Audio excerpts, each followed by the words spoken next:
Hey everyone, welcome to Underdog Rock Studios. My name is Harry. I hope you hit like, subscribe, leave a comment below, hit the notification bell for updates when I drop videos. I dropped this little video a little bit late. It was supposed to be Wednesday, yesterday, but that didn't happen. My computer was acting a little funny, so I couldn't do no editing, nothing. But now the drawing I'm working on right now is on Chainsaw Man, another one. It's almost similar to the one I did last week.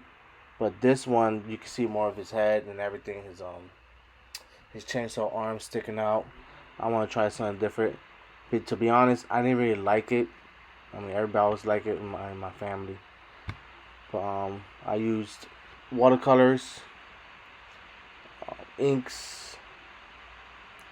What else?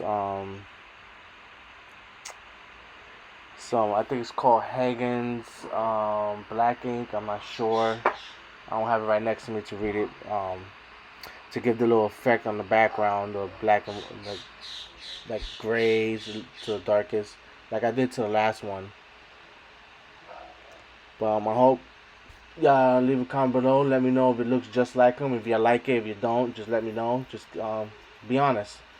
So I'll talk to y'all next time.